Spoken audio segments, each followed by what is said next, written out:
Ketika saya mau memberikan motivasi kepada seseorang, maka saya katakan, Anda sukses. Saya melihat Anda sebagai seorang yang berhasil. Maka itu yang disebut dengan afirmasi. Kata-kata positif. Pembahasan pertama, ya, apa itu afirmasi? Kata-kata positif, penegasan kepada diri, sehingga ditangkap oleh otak, dan otak akan mengirimkan pesan itu kepada mata, kepada telinga, kepada tangan, kepada kaki, sehingga dia akan berbuat, melakukan sesuatu. Itulah afirmasi. Jadi, kenapa kita melakukan sesuatu? Yang melakukan sesuatu ini badan, karena ada perintah dari otak. Kenapa otak menerima perintah? Ya karena afirmasi itu. Kamu sukses.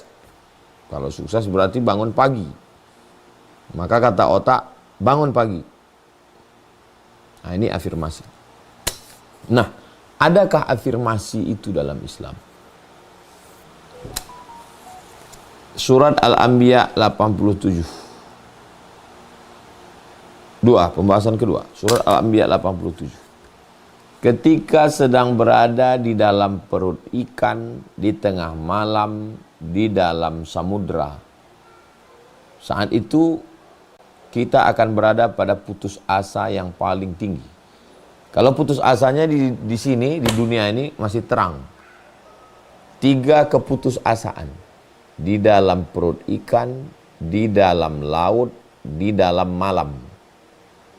Saat itu Allah mengajarkan engkau berafirmasi, La ilaha illa anta, subhanaka, inni kuntu minaz zalimin.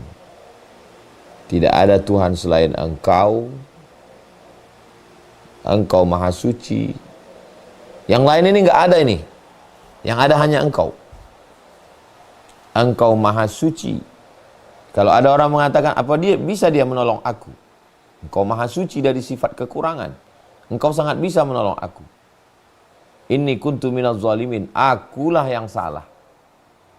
Jatuhkan diri, sucikan dia. Maka bangkit semangat. Jadi kalau bingung mau mengucapkan apa, saya sukses, saya berhasil, saya, ya enggak salah. La ilaha illa anta, subhanaka, inni kuntu minaz zalimin. Jadi kita diajarkan begitu ada harapan. Yang paling mengerikan dalam hidup ini adalah ketika kita putus harapan. Nggak ada harapan lagi. Lemah. Depresi. Stres. Puncaknya bunuh diri. Selagi masih ada harapan. Bedanya orang yang tidak bertuhan, afirmasinya itu dia buat-buat sendiri. Bisa orang agnostik, orang ateis itu semangat. Tapi nanti pada akhirnya dia akan galau juga. Karena dia bersandar pada dirinya sendiri. Ini beda afirmasi orang ateis dengan afirmasi orang yang percaya pada Allah. Bersandar kepada diri sendiri itu rapuh. Tapi kalau kita katakan, aku tidak ada, aku tidak punya kemampuan. Yang punya kemampuan itu engkau. 2. Surat As-Saff 13. 3. Poin 3, surat As-Saff ayat 13. Nasrum minallah wa fathun qarib. Dalam keadaan kalah, sulit, lemah, maka Allah mengajarkan kita mengafirmasi kata-kata positif, pancing otak, otak akan memerintahkan seluruh anggota tubuh, nasrum minallah, pertolongan datang dari Allah, wa fathun qarib, kemenangan sudah dekat. Gimana nih Panglima? Nampaknya kita akan tumbang. Nasrum minallah wa fathun qarib. Pertolongan datang dari Allah. Wa fathun qarib. Kapten kapal, panglima perang, nakhoda, kepala rumah tangga, dia mesti membangkitkan semangat untuk anggotanya. Nasrum minallah wa fathun qarib. 4. Surat Ali Imran 173. Tidak ada satupun yang bisa menolong menghadapi penguasa yang zalim Namrus dengan bala tentaranya, lengkap dengan api unggunnya. Ketika itu Allah mengajarkan kita mengafirmasi diri. Hasbunallah wa ni'mal wakil. Hasbunallah, cukup Allah. Wa ni'mal wakil. Maka menghadapi orang yang down, orang yang putus asa, orang yang kehilangan semangat, nasrum minallah wa fathun qarib. Hasbunallah wa ni'mal wakil. Masuk ke telinganya, ditangkap oleh otaknya. Otak memerintahkan ke seluruh anggota tubuhnya, bangkit semangat. Jadi Islam itu rasional, mau diteliti secara psikologis, mau diteliti secara ilmu apapun, ilmu motivasi. Hasbunallah wa ni'mal wakil. 5. At-Taubah 40.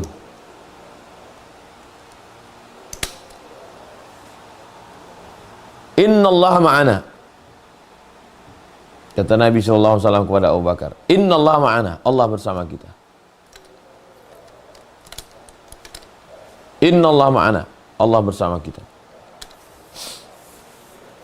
Jadi ketika orang satu kota mau membunuh kita, kota Makkah Al-Mukarramah, Abu Jahal, Abu Lahabnya, ketika itu kawan kita down, maka saat itu Allah mengajarkan kita, mengafirmasi diri kita, saudara kita, Innallaha ma'ana, Allah bersama kita. 6. Surat Asy-Syu'ara ayat 62. Ketika teman kita malah menjatuhkan kita, kita akan tertangkap, kita akan tenggelam, kita akan mati, kita akan dipersekusi, kita akan diadili, kita akan dianiaya, kita dibuli. Kalla, inna ma'iya rabbi sayahdin. Tidak. Nabi Musa kepada rakyatnya yang ketakutan.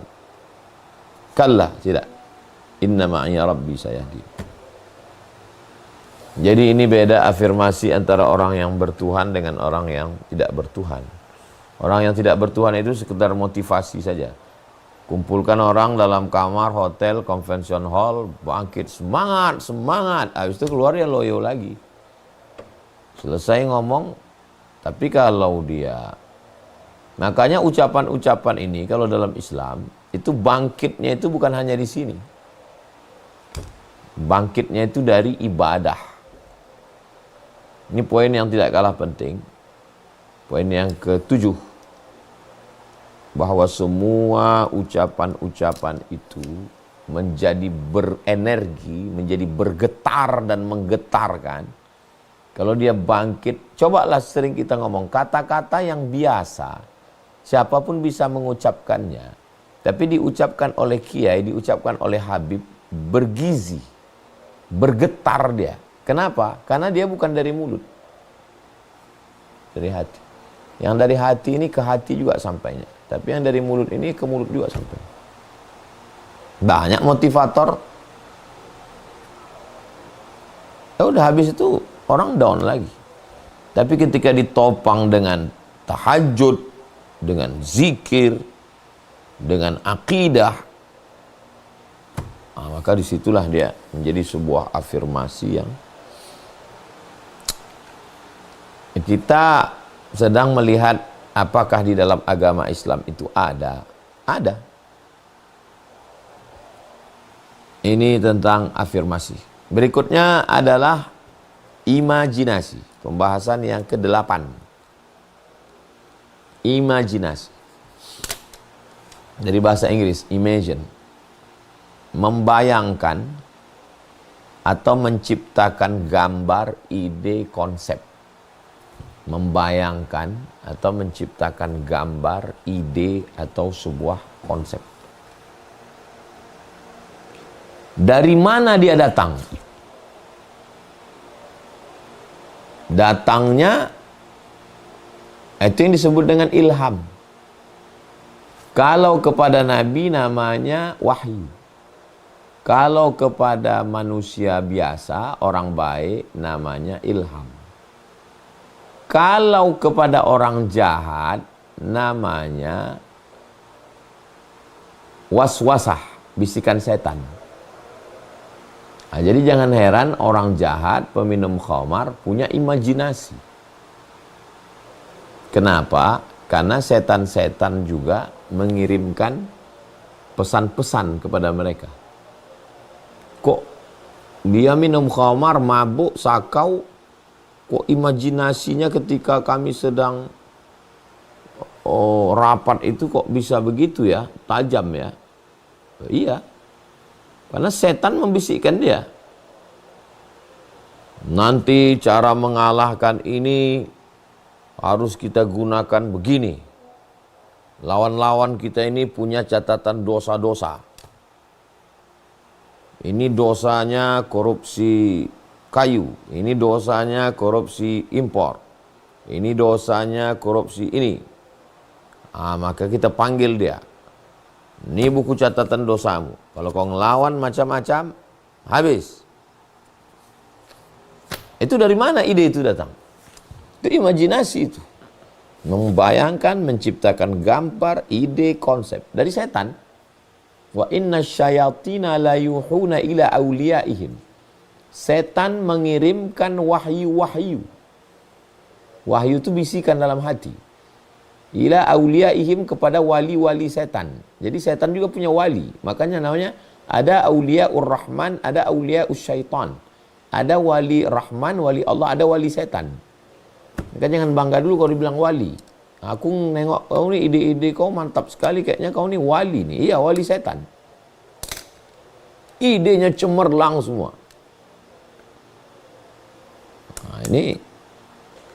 Nah, itulah kenapa kita perlu berwudu.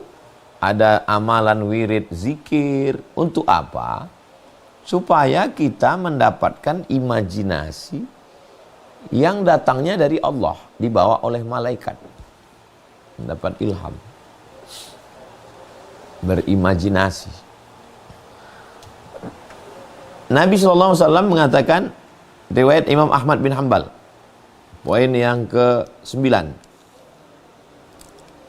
La tuftahannal Qastantiniyah. 9. La tuftahannal Qastantiniyah. Kamu akan Konstantinopel akan dibebaskan. Bayangkan masyarakat gurun pasir, primitif, ketinggalan zaman, tidak pernah punya peradaban. Di Makkah, Madinah yang kering kerontang. Lalu kemudian ada imajinasi bahwa kamu akan menguasai Konstantinopel. Kota termegah, termewah di dunia saat itu. Sampai hari ini. Panjang umur, sehat badan, kita bisa masuk ke Masjid Muhammad. Masjid Hagia Sophia. Melihat bagaimana arsitekturnya itu. Kenapa bangunan ini sejuk walaupun di musim panas? Karena di bawah itu ternyata kolam. Kolam air, mereka tembok, baru dikasih batu pualam yang dingin. Maka sepanas apapun cuaca di dalam itu sejuk. Suara menggema, semua berdecak kagum. Dan Nabi mengatakan kamu akan menguasai Konstantinopel. Itu kan imajinasi yang luar biasa. Berimajinasi. Dari mana datang, di mana letak imajinasi itu? Di sini. Dari mana sumber imajinasi itu datang? Bisa dari Allah, dibawa malaikat, bisa dari setan. Makanya imajinasi setan juga luar biasa. Orang-orang jahat itu untuk menguasai, imajinasinya juga hebat. Makanya kita mesti mendekatkan diri kepada Allah supaya dapat imajinasi yang benar. Saya kelas 3 SMP tahun 1993 datang ke rumah Imam Masjid Raya Medan. Rumahnya di Simpang Limun, namanya Syekh Jalaluddin Abdul Muttalib, Muallim Jalal. Habis sholat subuh, Assalamualaikum Syekh. Waalaikumsalam. Saya mau ke Arab. Saya waktu itu nggak tahu Mesir, nggak tahu Maroko. Pokoknya saya mau ke Arab. Dari mana saya dapat, sekarang kalau saya ketemu sama anak-anak SMP kelas 3, selalu saya pikir itu, berarti aku dulu sebesar kau inilah, waktu mau ke Arab itu. Dari mana saya berimajinasi tentang sekolah di Arab? Karena emak saya selalu bilang, dia selalu cerita tentang atuk dia, Syekh Abdurrahman. Atukku dulu di Makkah 7 tahun. Atukku dulu kitabnya 3 kereta kuda. Atukku dulu belajar di Masjidil Haram. Jadi cakap dia yang selalu bercerita tentang atukku itu masuk ke kepala saya. Saya berimajinasi, aku ingin ke Arab. Gimana caranya supaya aku ke Arab macam dia? Itu betapa pentingnya orang sekeliling kita memberikan gambaran yang positif. Saya baru merenungnya itu sekarang. Kok bisa aku dulu kelas 3 SMP datang ke rumah imam besar, minta kirim ke Arab.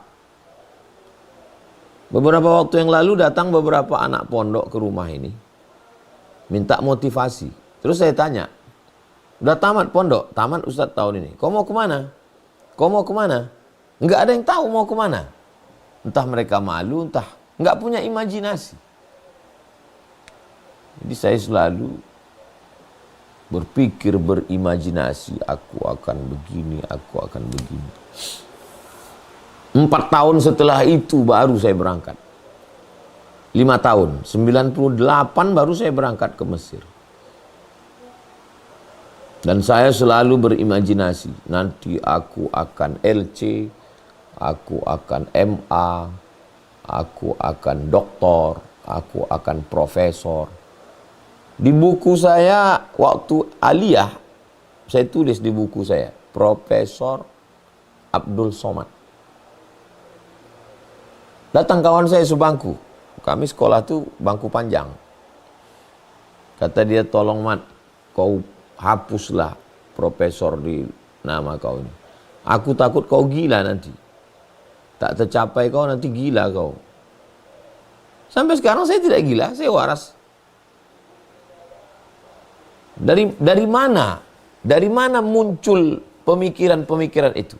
Karena saya sekolah dulu di Muallimin Al-Wasliyah. Al-Wasliyah itu organisasi seperti Nahdlatul Ulama kalau di Jawa, di Medan, itu dia dapat jatah ke Libya. Dapat jatah ke Libya, dapat jatah ke Madinah, dapat jatah ke Ummul Qura. Yang dapat jatah ke Ummul Qura itulah Ustadz Muslim Nasution, yang dulu ketua Al-Wasliyah. Yang dapat jatah ke Libya itu Muallim Jalal, Ustadz Sauri Sam. Yang dapat jatah ke Mesir banyak sekali, kakak-kakak kelas saya dapat jatah. Jadi ketika mereka pulang, itulah yang dalam pikiran saya, ketika guru di kelas saya, wali kelas saya kelas 1 SMP, namanya Hajah Cik Tanti Taufik LC, masih hidup. Dia bercerita tentang, kata dia, saya dulu di Iskandaria, Alexandria, kalau sudah musim bunga, mekar bunga itu cantik di pinggir-pinggir jalan. Saya waktu itu seolah-olah saya sudah sampai ke Alexandria itu. Makanya ketika 98 saya sampai ke Mesir, mana Alexandria itu saya cantik. Oh memang cantik kotanya, 200 kilo dari Kairo.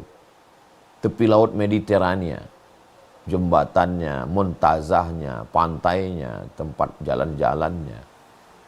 Jadi kita sebelum ke sana sudah berimajinasi duluan karena mendapatkan cerita. Itulah pentingnya orang-orang sekitar kita. Dari mana imajinasi itu datang? Dari bacaan, dari bisikan orang. Begitu juga kalau yang di sekeliling kita orang-orang jahat, dia juga akan memberikan imajinasi. Nanti kalau kau berhasil jual narkoba ini 1 kilo dapat kau 1 miliar, nanti kau punya, ya begitu. Jadi itulah pentingnya seorang ayah, seorang ibu berimajinasi, memberikan imajinasi, memberikan cerita, sehingga orang yang mendengar cerita itu membayangkan atau menciptakan gambaran, ide, konsep. Saya setiap subuh Senin, subuh Selasa membacakan tafsir Jalalain ke santri. Kebetulan tadi subuh Selasa saya bacakan tafsir Jalalain. Saya tuliskan, kalian masuk ke sini SMP, tamat ini nanti aliyah, tamat aliyah tahun 2027 kalian tamat, kalian nanti S1, kalian ikut tes ke Mesir, kalian ikut tes ke sini, habis itu kalian S2, habis itu kalian S3, habis itu kalian punya rumah Quran, kalian punya pondok tahfiz, Az-Zahra 3, Az-Zahra 4, Az-Zahra 5, 1000 Az-Zahra di dunia ini. Saya ingin mereka punya cita-cita. Saya ingin mereka punya imajinasi tentang masa depan. Jadi dia tidak hanya berpikir habis hafal Quran selesai. Tidak sampai di situ. Saya menulis di laptop saya dulu sekitar 5-6 tahun yang lalu, 10 tahun yang lalu. Sudah ada saya tulis itu. 2015, 2016, 2017. Di kamar saya waktu di Maroko, waktu di Mesir di kamar saya gunting itu gambar pintu gerbang Maroko, saya tempel. Ini kepala saya tidur, di bagian kaki saya, pokoknya saya mau tidur, saya melihat gerbang Maroko. Nanti aku mesti ke Maroko. Dari mana datang imajinasi itu? Karena kakak kelas saya. Kakak kelas saya sedang di Maroko, aku mesti ikut dia. Nah, jadi selalu punya imajinasi. Salahkah berimajinasi itu? Enggak. Nabi SAW 3 yang akan kalian rebut. Kalian akan menguasai Yaman, kalian akan menguasai Syam, kalian akan menguasai Rom. Imajinasi. Tentu Nabi imajinasinya tidak, karena dia Nabi. Wa ma yantiqu anil hawa, dia tidak bicara mengikut hawa nafsunya. In huwa illa wahyun yuha, itu adalah wahyu dari Allah Subhanahu wa ta'ala. Berikutnya yang ketiga adalah visualisasi. Poin yang ke-10. Apa itu visualisasi? Mengungkapkan gagasan, imajinasi yang masih abstrak tadi diungkapkan dalam bentuk gagasan, gambar, tulisan. Diungkapkan dia dalam bentuk alam nyata. Adakah itu? Bisa dilihat dalam surat Ibrahim ayat 24. Poin yang ke-11. Contohnya dalam surat Ibrahim ayat 24. A'udzubillahi minasyaitonirrajim. Alam tara kaifa daraballahu mathala. Apakah kamu tidak melihat bagaimana Allah memberikan perumpamaan? Kalimatan thayyibatan. Kalimat la ilaha illallah. Kasyajaratin thayyibatin. Seperti pokok kayu yang kokoh. Asluha thabitun. Akarnya menghunjam ke tanah. Wa far'uha fis sama, cabangnya ke langit. Akarnya menghunjam ke tanah, cabangnya ke langit. Pohon yang besar, akarnya menghunjam ke tanah, cabangnya ke langit. Itulah dia kalimat la ilaha illallah. Kita punya tauhid. Bagi sebagian orang tauhid itu apa sih tauhid? Tauhid itu benda apa? Ayam, terbayang ayam. Gajah, terbayang gajah. Gajah besar, ayam kecil. Tapi ketika tauhid, apa tauhid? Visualisasinya apa? Tauhid itu kasyajaratin thayyibatin, pokok kayu yang besar. Siapa yang pernah pergi mengambil madu, kayu tualang, 5 orang kami memeluknya, baru nyambung tangan kan. Asluha thabitun, akarnya menghunjam ke tanah, wa far'uha fis sama, pucuk rantingnya ke langit. Itulah tauhid. Nah, bagaimana mengungkapkan itu? Memvisualisasikannya. 12. Makanya ada dalam Al-Quran itu ada buku judulnya Al-Amthal fil Quran. Perumpamaan-perumpamaan dalam Al-Quran. Siapa yang bersedekah pahalanya banyak. Banyak. Terus gimana mengungkapkan, memvisualisasikan banyak itu gimana? Lihat surat Al-Baqarah 261. Kamathali habbah, satu biji, ambatat sab'a sanabil, tumbuh 7 cabang. Wa fi kulli sumbulatin mi'atu habbah, satu cabang ada 100, 200, 300, 400, 500, 600, 700. Wallahu yudha'ifu liman yasha'. Allah lipat gandakan lebih banyak lagi daripada itu. Wallahu wasi'un alim. Allah itu maha luas karunia-Nya. Berawal dari kata-kata, berubah menjadi pemikiran, wujud di alam nyata. Sebenarnya gambar zaman sekarang mudah. Orang berpikir tentang membangun sebuah Islamic Center. Maka dia tinggal yang pandai buat 3D. Ini bangunan Islamic Centernya. Di sekelilingnya ada ruko. Di situ ada klinik kesehatan, klinik gigi, klinik bersalin, klinik kulit, klinik kecantikan yang Islami. Di situ ada kantor-kantor, kantor MUI, kantor NU, kantor Muhammadiyah, kantor Perti, kantor Persis, kantor Matlaul Anwar. Di situ ada lapangan basket, lapangan sepak bola, futsal, supaya orang main futsal setengah jam sebelum azan maghrib, stop, sholat dulu. Lalu kemudian di situ ada tempat convention hall pernikahan, supaya acara walimahnya IO-nya itu Islami. Jangan lagi musik pakaian jahiliyah. Di situ ada UMKM. Sehingga orang-orang yang tidak punya toko, dia bisa letakkan barang. Keripik, kerupuk, peyek, bumbu pecal, madu. Semua kerajinan. Sehingga muncullah satu masjid paripurna. Nah, memvisualisasikannya di alam nyata, ya beberapa pakar menggambar. Maka dipresentasikanlah ini kepada gubernur, wali kota, bupati. Bapak akan meninggalkan apa nanti kalau sudah selesai jabatan ini? 5 tahun ini mau buat apa? Oh, ternyata kami bisa buat ini ya, Islamic Center. Iya, langkah pertamanya bebaskan tanahnya dulu. Setelah tanah dibebaskan, apakah akadnya wakaf atau dibeli Pemda atau masyarakat menghibahkan? Setelah itu baru bangunan.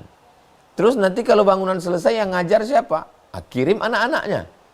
Anak-anak sekarang yang berprestasi hafal Quran kirim ke Mesir, kirim ke Yaman, ke Ahqaf. 4 tahun pulang. Mereka yang akan ini. Buat kampusnya di kota strategis. Kenapa? Supaya pagi orang jam 7 datang pick up. Meletakkan anaknya, masuk kantor, suami kerja, istri kerja, sore jam 5 ambil anak, bawa pulang. Sampai rumah capek, tidur. Siang full belajar. Sehingga pendidikannya dapat, ekonominya dapat, kekuasaannya dapat. 5 tahun ke depan, mau kampanye, udah ada bahan. Nggak bohong-bohong lagi, nggak cerita jalan belobang, nggak nyerang-nyerang orang. Cerita bagaimana prestasi. Ini sebagai satu sampel contoh real di alam nyata.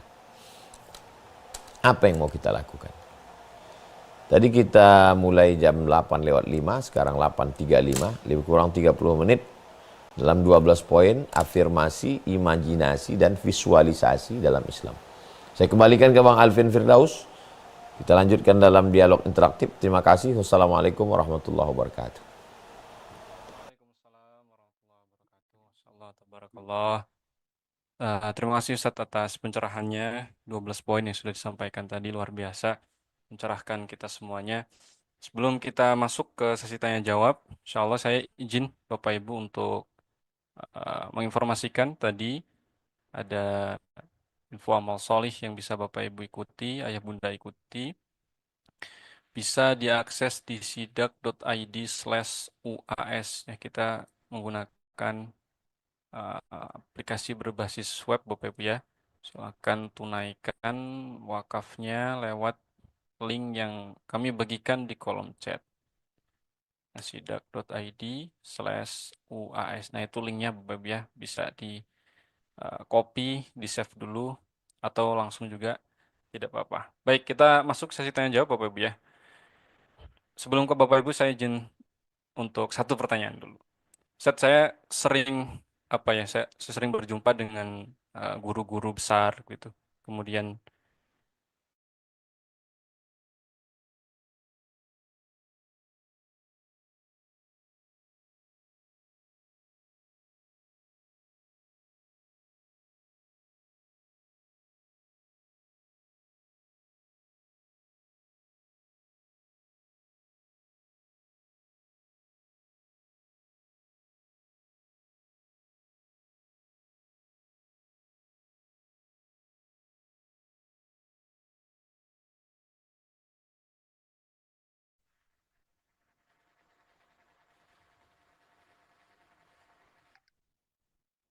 halo, cek suara saya masuk Bapak Ibu?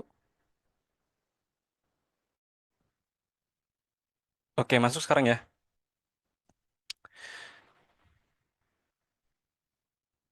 Kameranya mati. Apa ada kendala sinyal? Baik, Ustadz, eh, setelah saya mungkin ketemu dengan beberapa guru-guru dan bertemu juga dengan orang-orang yang problematik gitu ya. Saya menemukan kesimpulan bahwa orang-orang kecil itu kalimatnya, disiplin kata-katanya juga ternyata kecil juga gitu, Ustaz. Misalnya, yang penting bisa makan aja lah, yang penting bisa ngopi aja gitu. Nggak perlu yang neko-neko. Yang penting anak bisa sekolah. Tapi saya ketemu dengan guru-guru yang lain, Ustadz Salim, Abi En, Ustadz En, Ustadz Lukman, termasuk juga Ustadz Abdul Somad, punya disiplin kata-kata afirmasi yang positif begitu, Ustadz. Nanti kita umroh sekantor ya, nanti kita kita umroh semasjid ya. Nanti insya Allah kita bangun masjid yang besar. Jadi punya kalimat, punya afirmasi yang positif dan itu luar biasa, masya Allah. Saya bersama Ustadz TN kurang lebih 4 atau 5 tahun yang lalu dan itu semua terwujud, Ustadz. Apakah memang sejatinya sebagai seorang Muslim itu kita harus punya punya punya visi yang besar. Jadi jangan jangan punya kalimat atau kata-kata yang kecil. Mending cukup bisa makan aja lah gitu lah. Apakah memang seperti itu, Ustaz? Jadi kita sebagai seorang muslim harus punya visi yang besar gitu, Ustaz.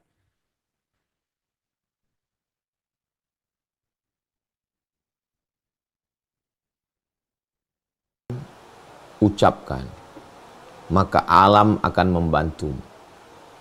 Pikirkan, ucapkan, maka alam akan membantu. Itu ucapan orang ateis, dia tidak bertuhan. Coba perhatikan nanti kalau ada tokoh-tokoh yang ngomong, pikirkan, ucapkan, alam akan membantu. Karena ketika orang memikirkan, saya akan jadi ini, saya mau ini, lalu diucapkannya, maka pada saat itu alam semesta itu sedang tunduk. Dan dia pun sedang bersemangat untuk menundukkan. Bagi yang tidak bertuhan sekalipun percaya itu. Makanya sangat aneh kalau ada orang yang punya Tuhan, yang punya Nabi Muhammad SAW. Kemudian kata dia, bisa makan aja cukup lah. Mubazir itu. Mubazir potensi yang diberikan Allah. Allahumma matti'na bi asma'ina wa absarina wa quwwatina. 3. Allahumma matti'na bi asma'ina, jadikan pendengaran kami, wa absarina, pandangan kami, wa quwwatina, kekuatan kami menjadi nikmat. Sama macam orang punya handphone 25 juta mahal, tapi hanya dipakai untuk angkat tutup. Begitu banyak aplikasi di dalam yang tidak dipakai. Iya, tapi Nabi kita kan nggak ada. Nabi kita itu yang penting cukup makan. Nabi yang mana cukup makan? Orang Nabi mengatakan kamu akan menguasai Yaman, menguasai Rom, menguasai Syam. Yaman sudah dikuasai. Syam, Suriah, Lebanon, Palestina, Yordania. Rom. Rom itu dua pendapat. Rom itu, ya Turki itu Rom. Rom yang sekarang ini Eropa. Jadi umat Islam mesti berpikir umat Islam akan menguasai Rom. Tapi bukan dengan kita datang bawa golok, kita sembelih orang Rom, bukan begitu. Dengan ilmu pengetahuan. Jadi innal mubadzirina kanu ikhwana syayatin. Orang mubazir saudara setan. Kalau ada orang yang terlalu simple, apalah yang mau kita cari hidup ini? Memang betul. Tapi kalau kita bisa berkuasa, kita bisa punya kemampuan finansial, kita bisa membahagiakan orang lain. Siapa orang yang paling bahagia? Man as'adun nas, man as'adan nas. Man as'adun nas, siapa orang paling bahagia? Man as'adan nas, orang yang bisa membahagiakan orang lain. Jadi kalau kita punya kekuasaan, kenapa Islam itu mesti menguasai Yaman, Syam, Rom? Untuk menyebarkan rahmatan lil alamin. Kalaulah khalifah-khalifah Abu Bakar, Umar, Utsman, Ali itu berpikirnya simple, pada masa pemerintahan Abu Bakar Siddiq mulai pengiriman pasukan bala tentara. Pada masa pemerintahan Umar bin Khattab itu sudah sampai ke Bahrul Qazwain. Bayangkan umat Islam sudah sampai ke Bahrul Qazwain. Bahrul Qazwain sekarang Caspian Sea, Rusia, Azerbaijan. Pada masa pemerintahan Utsman bin Affan, umat Islam sudah sampai ke Maroko. Belum 100 tahun. Coba hitung berapa negara dari Caspian Sea, Azerbaijan sampai ke Maroko. Kenapa mereka tidak duduk aja di Taman Raudhah, zikir-zikir, nunggu mati? Kenapa mereka nggak baca Quran aja di Masjidil Haram, Masjid Nabawi? Karena mereka tidak mau soleh individual. Islam ini harus menyebar ke seluruh dunia, dakwah. Masih banyak fakir miskin, anak yatim. Demikian Bang Alvin. Insyaallah kita langsung ke penanya berikutnya. Saya persilahkan Bapak Abdul Razak. Padahal Bapak buka mic-nya. Sampaikan pertanyaannya dengan singkat. Assalamualaikum warahmatullahi wabarakatuh, Ustaz. Waalaikumsalam warahmatullahi wabarakatuh. Ini mau tanya Ustaz, Hadiahkan untuk almarhumah tentang ibu, aman dan almarhum apa ayah. perbuatan Kita apa yang harus perbuat oleh saya. Saya banyak ujian Ustaz, iman saya sedang diuji. Di antaranya adalah diganggu oleh seorang perempuan wanita. Itu. Macam mana supaya saya kuat menghadapi ujian ini? Itu saja Ustaz. Assalamualaikum warahmatullahi wabarakatuh. Waalaikumsalam warahmatullahi wabarakatuh. Kalau saya diganggu orang, saya akan lapor polisi. Saya tidak sholat tahajud, saya tidak zikir. Saya langkah pertama, saya lapor polisi. Supaya dia tidak ganggu saya. Saya akan pergi ke Polda. Saya kasih. Yang kedua, baru saya ikhtiar berusaha kepada Allah dengan sholat hajat. Sholat tahajud, mendekatkan diri kepada Allah, berzikir, beramal soleh. Semua cara kita pakai, zahir dan batin. Demikian, Allahu a'lam bishawab. Baik, terima kasih Bapak Abdul Razak. Mudah-mudahan terjawab ya. Biar efisien kita langsung ke penanya berikutnya. Ibu Ummu Hasna. Assalamualaikum warahmatullahi wabarakatuh. Waalaikumsalam. Assalamualaikum warahmatullahi wabarakatuh. Ustadz Afwan mungkin agak melenceng dari tema. Ingin bertanya tentang dosa kifayah, Ustadz. Saya pernah mendengar bahwa dosa kifayah itu tidak akan berhenti kecuali kewajiban kifayahnya sudah terlaksana, dan katanya kewajiban kifayah dalam syariat itu hampir ada 90%, sementara saat ini kan yang terlaksana hanya nikah, talak, cerai rujuk saja ya, terutama di negara kita. Nah, kalau ternyata benar dosa kifayahnya tidak berhenti, lalu solusinya seperti apa yang bisa kita lakukan supaya dosa kifayah itu berhenti? Syukran, jazakallah khairan Ustaz. Wassalamualaikum warahmatullahi wabarakatuh. Assalamualaikum. Fardu ain wajib saya sendiri melakukan. Sholat, puasa, zakat. Kalau saya sudah sholat, sudah puasa, sudah zakat, selesai. Fardu ain. Fardu kifayah, fardu yang diwajibkan untuk seluruh kita. Tapi kalau dilakukan oleh satu orang cukup. Udah dia aja. Memandikan jenazah, wajib kita semua. Tapi Bang Alvin melaksanakan kifayah, cukup. Itu yang ada di dalam literatur, istilah, etimologi, terminologi, istilah-istilah dalam Islam. Hanya fardu ain dengan fardu kifayah. Sekarang banyak orang-orang yang bukan ahli agama Islam bicara agama Islam.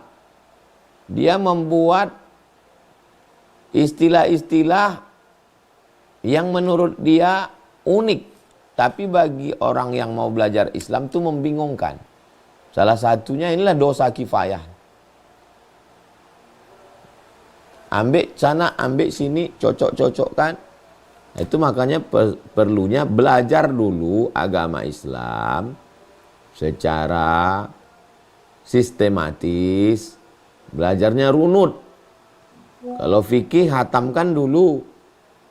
Fikih Islam Syekh Sulaiman Rasyid. Nah, setelah itu barulah. Kalau tidak nanti bingung dia. Terlalu banyak istilah-istilah yang dibuat oleh orang yang tidak. Dosa-dosa yang dilakukan oleh orang banyak, yang kita ikut dapat aliran dosanya karena kita tidak melakukan nahi mungkar. Kalau saya diam menengok orang melakukan perbuatan zina, LGBT, maka itu saya ikut dapat, walaupun saya tidak melakukan. Kalau Bang Alvin memandikan jenazah, saya ikut dapat pahalanya dan gugur kewajiban. Begitu juga dengan kalau ada satu orang buat dosa, saya ikut dapat dosanya. Maka disebut dengan dosa kifayah. Kenapa? Dia aja yang melakukan, yang lain udah cukup. Dengan diamnya itu dapat dosa. Simpelnya, sederhananya, bagaimana kita nahi mungkar. Nahi mungkarnya ustadz, ya ngomong. Ustadz jangan malas ngomong. Nahi mungkarnya polisi, ya tangkap. Nahi mungkarnya DPR, buat payung hukumnya. Polisi nggak bisa nangkap kalau nggak ada payung hukumnya. Nahi mungkarnya bupati, buat perbub, peraturan bupati. Bekerja sama dengan forum komunikasi pimpinan daerah, bupati, kapolres, dandim, gubernur, kapolda, dan rem, panglima, polisi, kapolri, presiden. Nah, jadi sesuai dengan kemampuan kita supaya jangan sampai kita dapat dosa walaupun kita tidak melakukannya. Karena kita unsur akhaka, tolong saudaramu zaliman, yang zalim au mazluman. Bagaimana kami menolong orang zalim? Kalau orang terzolimi bisa kami tolong. Orang yang zalim gimana nolongnya? Angkat tangannya, pegang, jangan kau zalim lagi. Demikian, wallahu a'lam.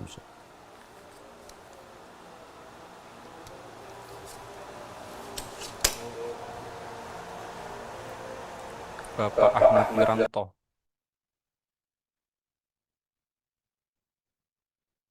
Bismillahirrahmanirrahim. Silakan. Assalamualaikum warahmatullahi wabarakatuh. Waalaikumsalam warahmatullahi wabarakatuh. Eh, Ustadz, semoga Allah sehatkan antum selalu. Saya izin bertanya, yang pertama, ciri dan tanda afirmasi imajinasi dari setan, Ustadz. Yang pertama, tanda-tandanya bagaimana? Dan yang kedua, kemarin-kemarin sempat rame, Ustadz, ya, eh, bahwa matan Abu Suja itu masih bagusan kitabnya Syalbani, Ustaz, yang sifat sholat Nabi, katanya itu lebih baik dari matan Abi Syuja. Bagaimana Ustaz membantah perkataan eh, Salafi Wahabi yang begitu, Ustaz? Terakhir, Ustaz, minta amalan sekaligus ijazah, Ustaz, dari antum. Alhamdulillah istri saya lagi hamil anak pertama, Ustaz. Itu aja, Ustaz. Terima kasih. Assalamualaikum warahmatullahi wabarakatuh.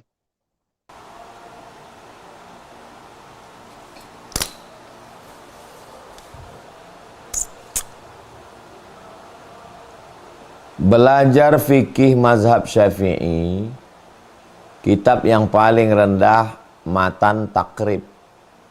Matan artinya syair-syair yang disusun. Karena kalau kita menghafal syair itu sampai tua nggak lupa-lupa. Kayak belajar tajwid. Belajar tajwid itu kalau dihafal syairnya mudah kita. Sifza sana kam jada saksun kot sama dum toyiban zid fitu kondok zaliman dak su azonin zul sarifan lil karam kalamuna labzun mufidun kastaqim ismun wa fi'lun summa harfunil kalim. Disusun sedemikian rupa matan ini, syair ini namanya matan takrib. Lalu syarahnya, penjelasannya itulah dia Fathul Qarib, disusun oleh ulama. Jadi ulama ini baca Quran, baca hadis, ijma' qiyas, faham pendapat ulama, disusunnya menjadi sebuah matan supaya mudah belajar. Itulah dia matan takrib. Dihafal matan takrib ini, kalau tidak hafal dibaca, difahami, penjelasannya ada dalam Fathul Qarib. Sedangkan sifat sholat Nabi Albani, dia ambil hadis dari Sahih Bukhari, Sahih Muslim, Sunan Abi Daud, Sunan Tirmidzi, dia ambil. Ya jadi kacau jadinya. Karena dia tidak pakai mazhab. Dia menjaga perpustakaan. Perpustakaan Zohiriyah. Dia jaga perpustakaan itu. Nah, selama di perpustakaan itu dia baca buku, baca. Dari Albania, Eropa Timur. Albania ini banyak komunis. Bapaknya lari ke Suriah. Di Suriah dia jaga perpustakaan Zohiriyah, rajin baca. Disusunnya hadis ini jadilah satu buku sifat sholat Nabi. Kalau mau bantahannya, beli sifat sholat Nabi juga, membantah yang punya Albani, ditulis oleh Syekh Hasan As-Saqqaf. Sifat sholat Nabi Hasan As-Saqqaf menurut mazhab Syafi'i. Dia baca hadis-hadis ini, dia bilang hadis ini dhaif, hadis ini dhaif, hadis ini dhaif, hadis ini dhaif. Dibantah oleh Syekh Mahmud Said Mamduh dalam kitab At-Ta'rif bi Awhami man qassama sunan baina sahih wa dhaif.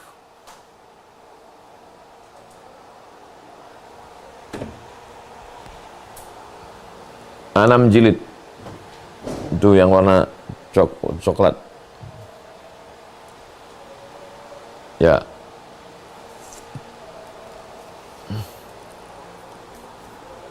Itu yang itu semua itu udah biar udah situ aja. Hadis-hadis yang kata dia dhaif itu ternyata hadisnya sahih. Keliru dia. Hadis-hadis yang didhaifkan Albani ternyata sahih. 6 jilid, 7 jilid dengan indeks. Jadi di internet itu ya siapa yang paling banyak ngomong? Kebetulan yang paling banyak ngomong ustadz-ustadz Wahabi. Mereka angkat Albani. Mana ustadz-ustadz yang mazhab Syafi'i mana di pondok? Makanya adik-adik yang dari Fakultas Sains Teknologi, Ilmu Komputer, mainlah ke pondok. Datangilah pakar-pakar fikih mazhab Syafi'i itu. Saya mau beli laptop nih. Saya nggak tahu mana laptop yang paling bagus. Sampai di pameran jual laptop, mana yang paling banyak ngomong, itulah yang saya beli. Ini laptop bagus pak, begini, begono, begini. Jadi di medsos ini tergantung mana yang paling banyak ngomong.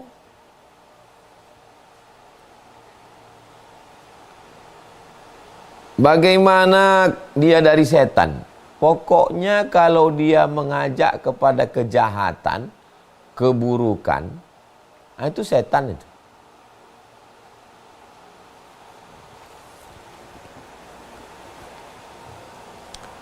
Ada orang, dia tidak, setan ini tidak kerjanya langsung buruk, enggak. Setan itu tidak ngajak, ayo berjudi, enggak gitu dia. Ayo berzina, tidak gitu. Dia ujungnya nanti baru ketahuan. Kata setan ini, sebelum ketahuan setan, kata dia, cobalah kau merantau ke kota. Kan bagus bisikannya itu. Merantaulah ke kota. Merantau dia ke kota. Orang ini merantau ke kota. Sampai di kota, duitnya hilang. Duitnya hilang, galau. Di tengah galaunya itu datang bisikan. Coba jual roti canai. Jual roti canai. Roti canai macam roti Maryam. Apa salahnya jual roti canai? Bagus. Jual roti canai dapat puluhan ribu ringgit. Ini kejadiannya di Malaysia. Dalam 1 bulan. Habis itu datang lagi bisikan. Pergilah engkau ke Demak. Nanti lihat silsilahmu. Bagus.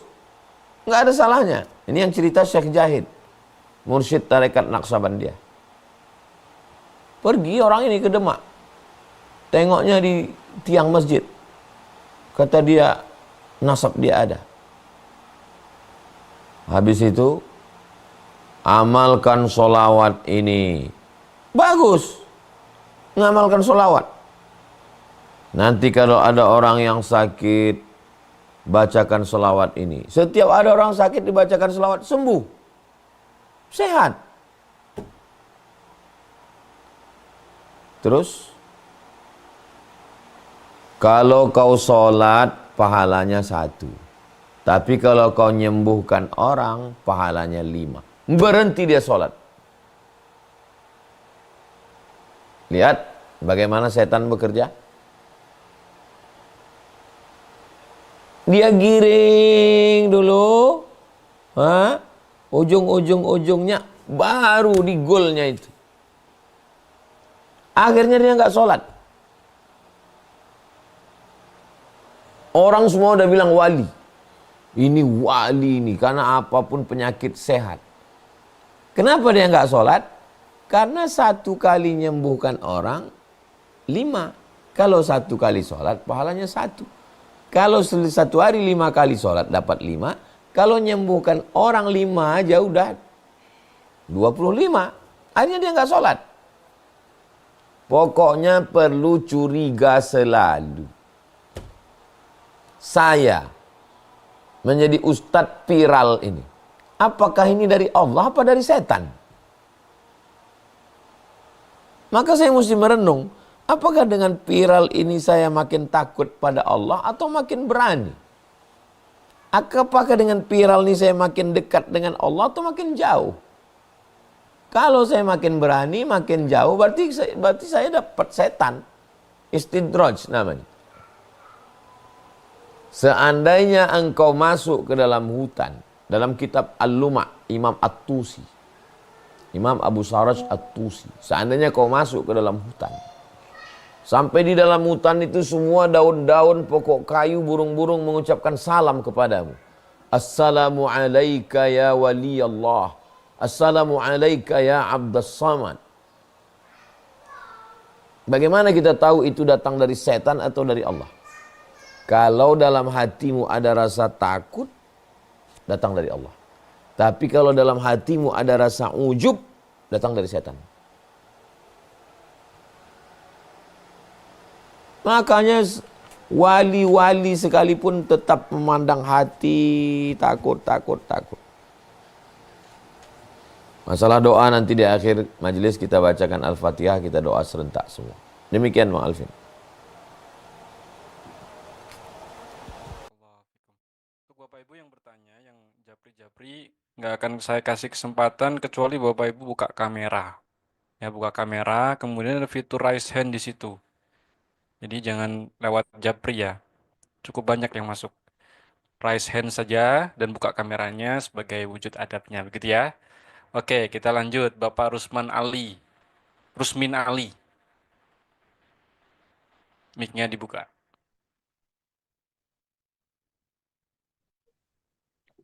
Betul, Bapak.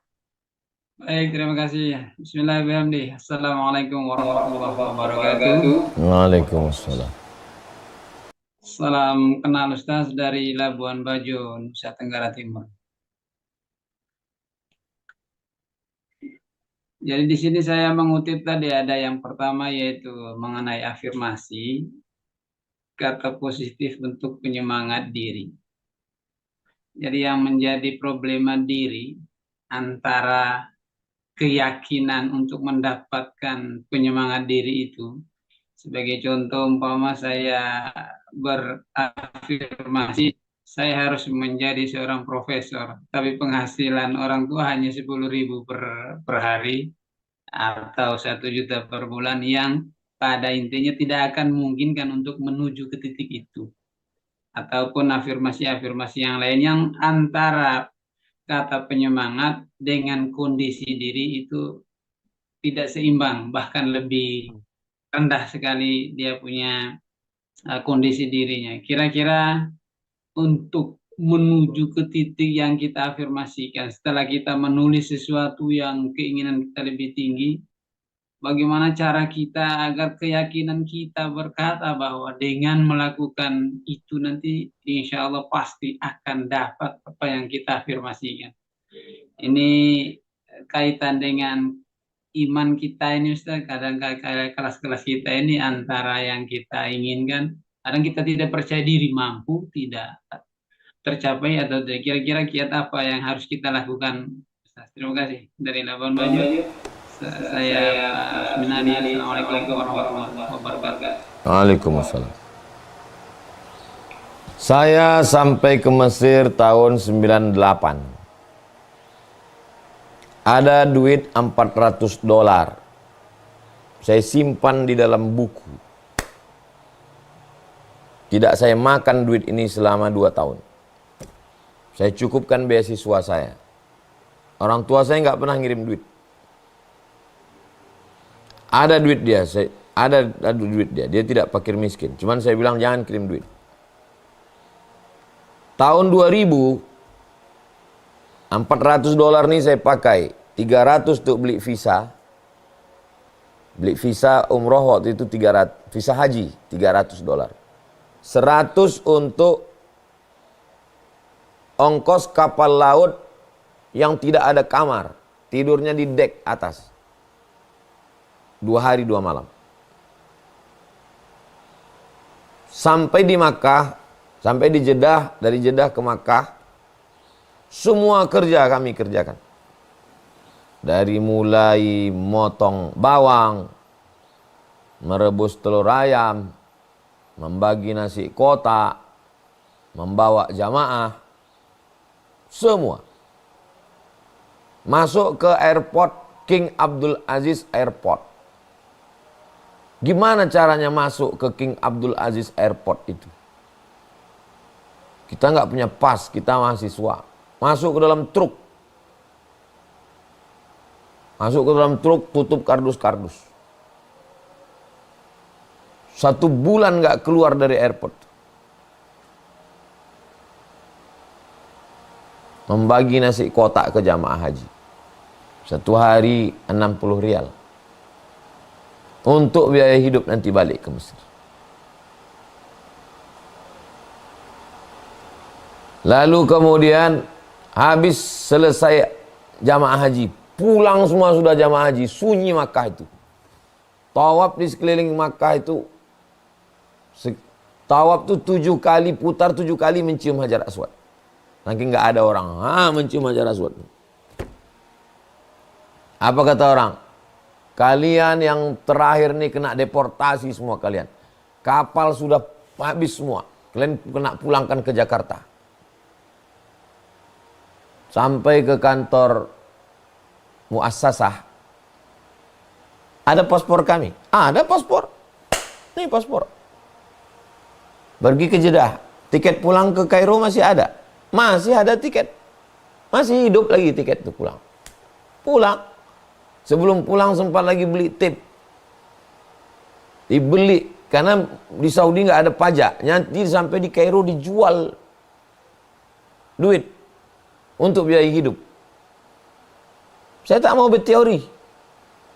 Saya bukan motivator yang semangat. Rupanya anak orang kaya. Pembohong itu.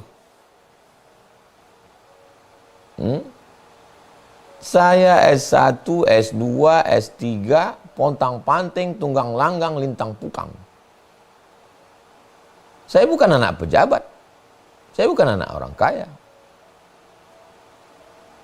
Saya berpikir, saya berusaha, mesti dapat saya.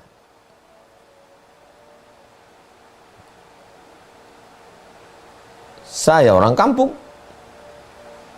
Dari desa, naik mobil ke kecamatan, kecamatan ke kabupaten, kabupaten ke provinsi Pekanbaru, dari Pekanbaru naik pesawat baru ke Jakarta, dari Jakarta baru ke Kairo.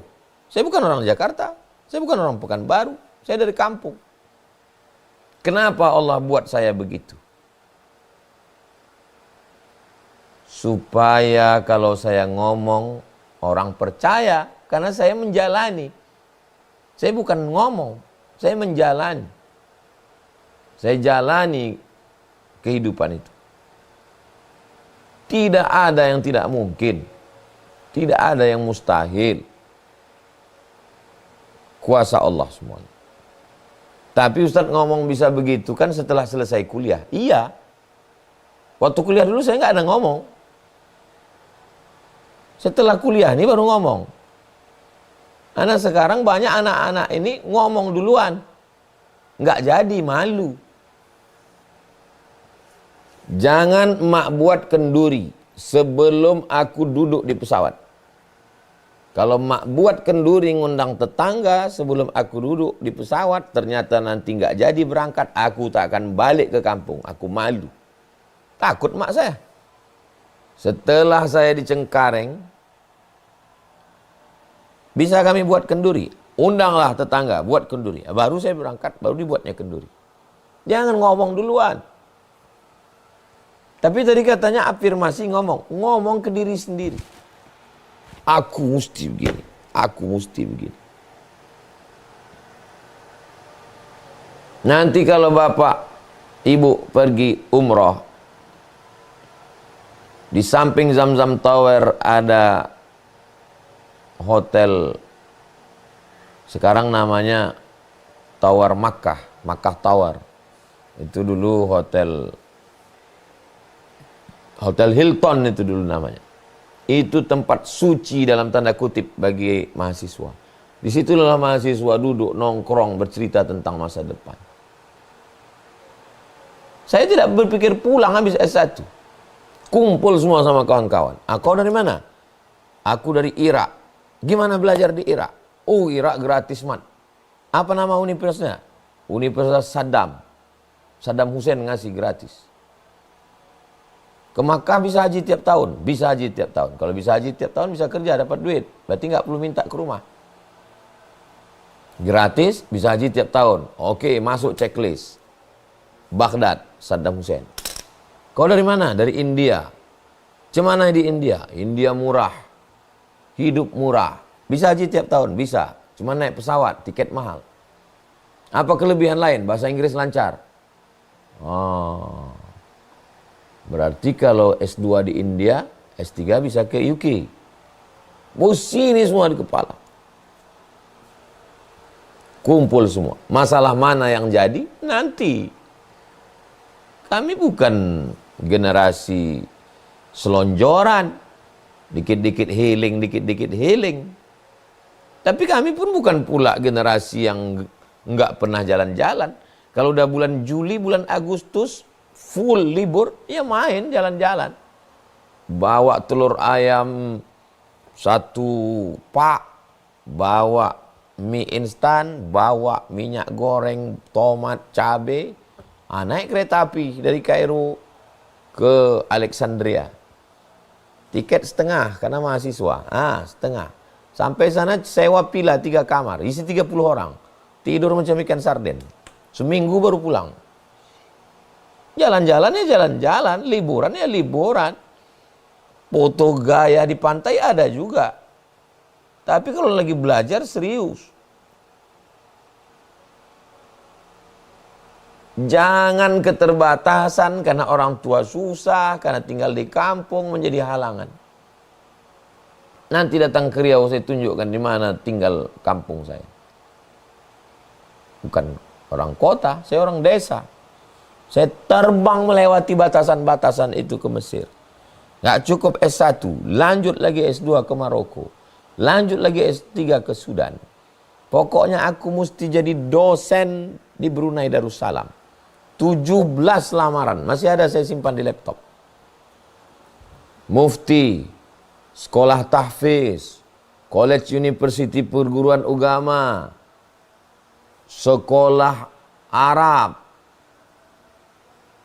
Universitas Brunei Darussalam, Universitas Sultan Syarif Ali, jabatan mufti, pegawai kerajaan, jawatan kuasa agama Islam. Tulis semua, simpan file, masukkan semua. Satu pun nggak ada nyangkut. Pulang. Setahun setelah pulang, lulus PNS, baru datang panggilan ke Brunei.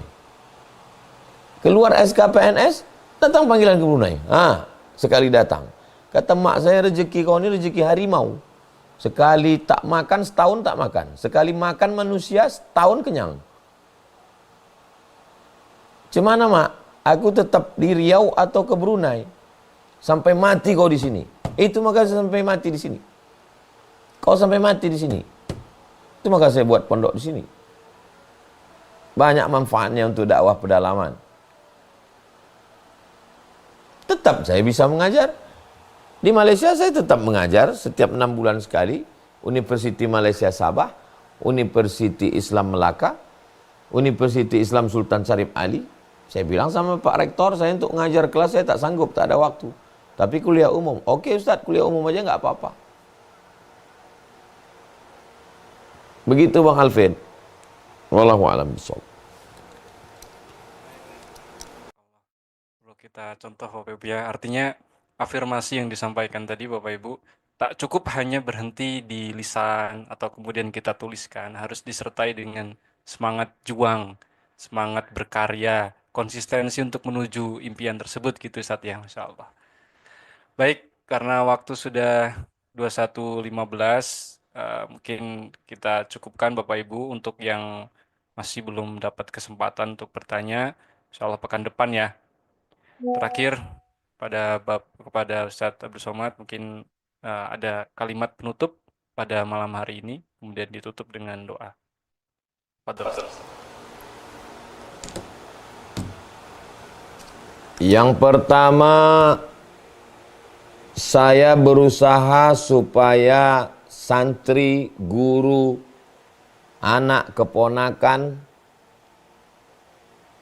memiliki afirmasi dari kehidupan saya.